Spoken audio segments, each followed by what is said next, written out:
So the second part of, I'm sorry to have me twice in the morning, but is to talk about advanced echo. So what I've done in doing this is really just go through the advanced techniques, but none of these are so advanced as to be sort of science fiction. These are techniques that are available in every echo department if the echo department chooses to do that on any machine using conventional software. So I'm going to talk about going from effectively M mode or even B mode to deformation imaging, from two-dimensional to four-dimensional imaging, seeing the heart with more clarity using contrast, and some indications of stress echo. You know, I can sit here and say stress echo is brilliant for ischemia, and I'd be right. But on top of that, stress echo is increasingly used in a large variety of additional areas to get dynamic information from the heart. So when we talk about deformation imaging, what are we actually talking about? Well, we're talking about how much the muscle moves. So we're switching our attention from the cavity and ejection fractions and volumes to actually what is the heart muscle doing in terms of motion and dynamics. And we can measure that in terms of velocity, tissue Doppler, how much does an area of muscle move, how fast does an area of muscle move over time. We can look at it in terms of displacement. This is M mode. M mode is just another form of displacement in a longitudinal direction where we look at the two lengths and you say one length minus the other equals the displacement. Your MAPC is 1, your TAPC is 2.8. Or we can look at strain, and there are various ways of looking at strain, but effectively strain is saying this is a length of muscle, it's got shorter, but we divide the muscle into segments. So we're talking at proportional reduction in size for a particular myocardial segment, and we can say, and how fast does that happen? And when you look at strain, you can see that the heart, as we know, has a very unusual motion, a ringing motion, which has a lot of different vectors of contraction in order to generate an ejection fraction. Some of those vectors are in a longitudinal direction. Some of them are in a radial direction. Some of them are circumferential, and from the apex to the base, the circumferential function changes from clockwise to anti-clockwise, resulting in a twist or a ring, or so-called torsion. And what strain allows us to do is to go into that and understand it in more detail and look to how that correlates with disease. Now, wrong button, there we go. So the real game changer, which is an old technology but still hasn't quite penetrated as much as you might expect, is speckle tracking. Speckle tracking allows you to look at the unique ultrasound speckle pattern of the myocardium and look how each of those speckles moves through systole and diastole, and as a result of that, understand the deformation. And these are the vectors that we get, which are, you get the longitudinal vector, and this is definitely the most important, the radial vector and the circumferential vector, and these others, twist, torsion, area strain and principal strain, which are, if you like, the entire distortion of a myocardial segment in 3 dimensions, are also exciting new developments. Putting it together, this is the creation of a strain map. Here you can see a conventional 4-chamber view and the speckle tracking overlying it. Just for those that are unfamiliar with this, red's good, pink's not too bad, white's not moving, and blue's going in the wrong direction. And so you can see the contraction during systole, and you can plot curves of how far that contraction is going. You can give that numerical values, you can add those up to make a global strain, or you can overlay it on a curved M mode so that you can look quite nicely at the activation pattern and see what's activating first. And so this is a very typical normal example, the bullseye plot, which is all of these just concertinaed from apex to base. It's all red, the global strain's more than 20. This is a normal myocardium by definition. Now, when you see disease, you begin to see interesting patterns arise. So here you have left ventricular thickening, and this is amyloidosis, and that's coming out with a very typical pattern which is very different. Here you can see, although the ejection fraction is preserved, the overall summation of the longitudinal strain is very low. You can't really see what it is, but it's going to be about -8%. So you can tell that this function is very bad despite the normal ejection fraction. But also you can see the contraction is very intense at the apex and in fact going in the wrong direction at the base. So this is the apical sparing pattern, which is very typical for advanced long-axis disease, not necessarily pathognomonic for amyloid, but very suggestive of amyloid, which is, if you like, an exemplar of an advanced long-axis disease. You can see similar patterns arise in ischemic heart disease. Here you can see a big anterior scar. Now you probably don't need a strain map to say that there's a big anterior scar, but you can see that it does work, and here you can see the paradoxical movement, blue going in the wrong direction, which means that you're sitting on an aneurysmal segment. You can use these strain maps to really map to disease, so you get this apical sparing pattern in amyloid, or you can get the kind of chaotic changes you can see in sarcoid, where you've got patchy disease all over the myocardium, or ischemic patterns, Fabry's disease, where you get the fairly typical appearances of reduced strain in the infralateral region, and then you get other diseases such as hypertrophic cardiomyopathy, and here, always a nice one, apical hypertrophic cardiomyopathy with an apical aneurysm, so you've got that little paradoxical bit at the apex. But so what? Pretty pictures, we don't care about pretty pictures, that's just artwork. What does it actually mean? Well, this is, I think, the most powerful data that I've seen about GLS. There's masses of data on GLS. This is longitudinal strain. But this is from the Copenhagen study, looking at people that are well.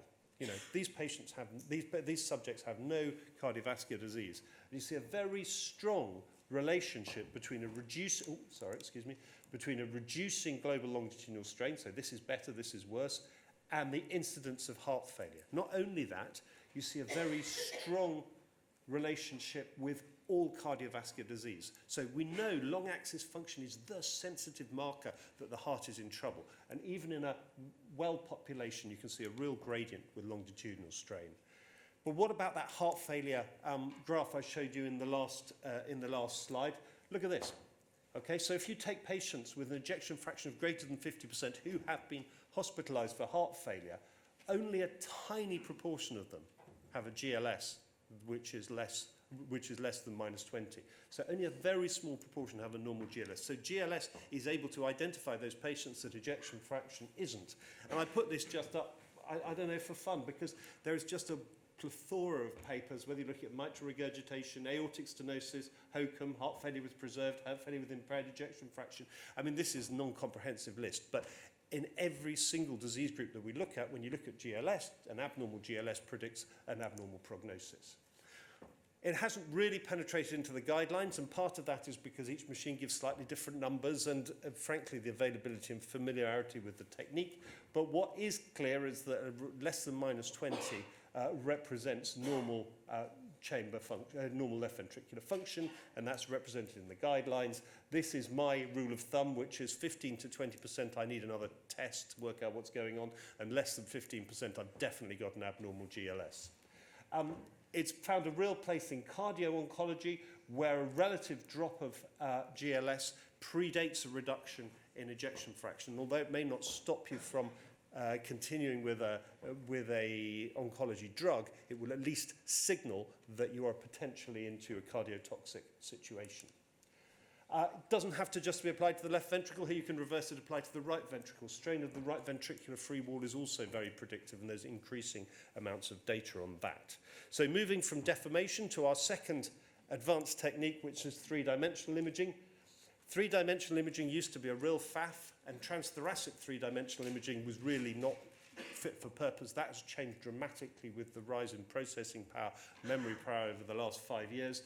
And now you can get these fantastic images with volume rates of 15 to 35 volumes per second. I put that up, which seems excessively technical, but it does compare very closely with the volume rates you get with, for instance, MRI or CT if you're looking at function. So you're looking at volume rates which are not as fast as two-dimensional echo, but certainly as fast as comparative technologies.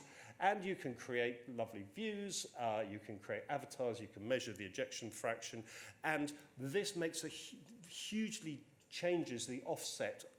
So when you look at two-dimensional echo, there's a big bias with, say, MRI as a gold standard, and the two-dimensional echo is definitely reads smaller.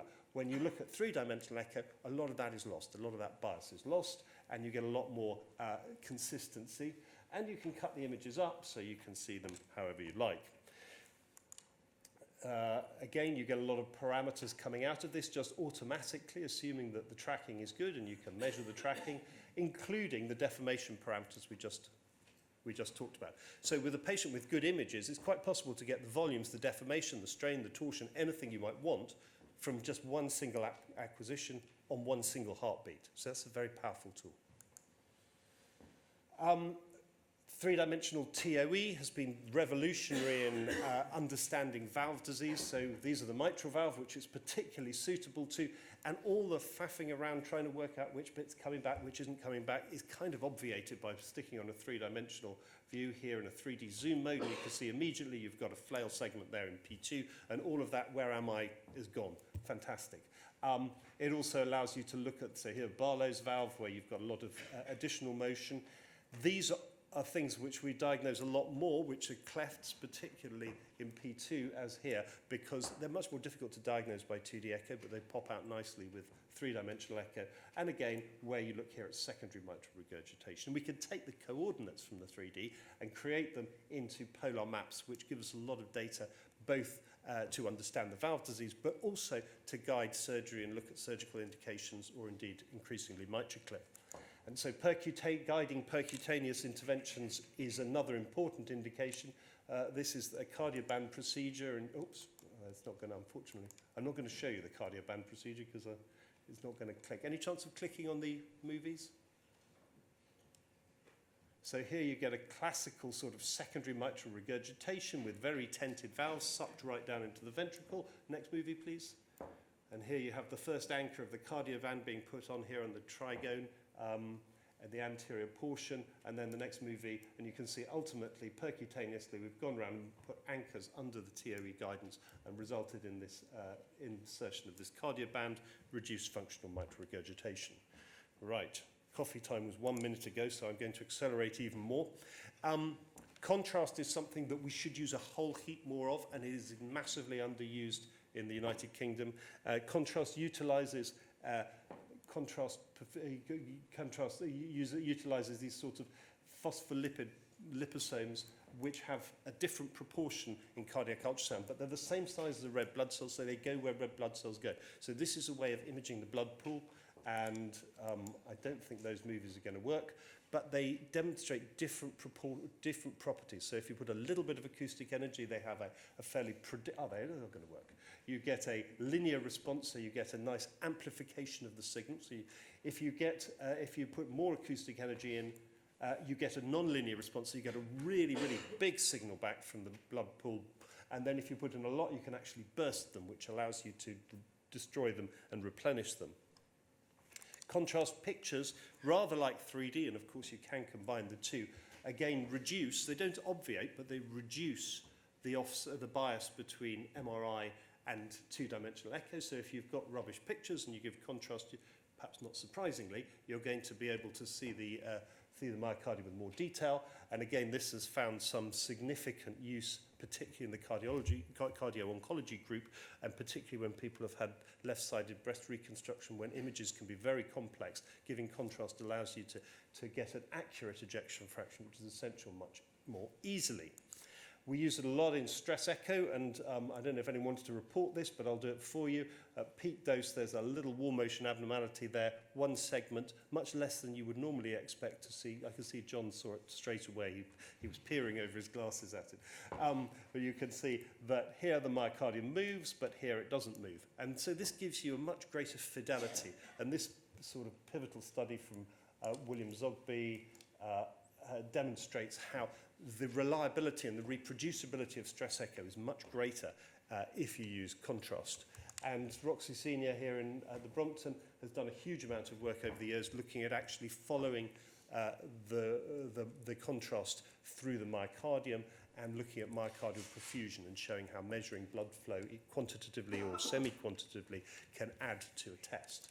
So in practice, where should we use contrast? Well, just to point out that it's quite good for apical hokum if you can't see it on the 2D echo. Just to illustrate, can't see a thing, put some things in and you can see here apical hokum with a distal chamber. So the guidelines would say contrast echo should be used when two or more contiguous LV segments are not clearly visualized. That's a little bit scorched earth. I think you could add when it really matters. But it also, because, you know, it doesn't matter in everybody, you know, rough estimate of LV function is sufficient. But when it really does matter, so CRT, ED, decision-making, cardio-oncology, then it really is mandatory. And of course, to make stress echo better. So finally, with 2 minutes, I'm going to just put a few quick pictures up as an advert for stress echo for non-ischemia. We do this a lot in a variety of conditions. This is hypertrophic cardiomyopathy, where you can see with exertion, the SAM and the outflow tract obstruction becomes more significant. And you can see the outflow tract obstruction augmenting throughout exercise and into recovery.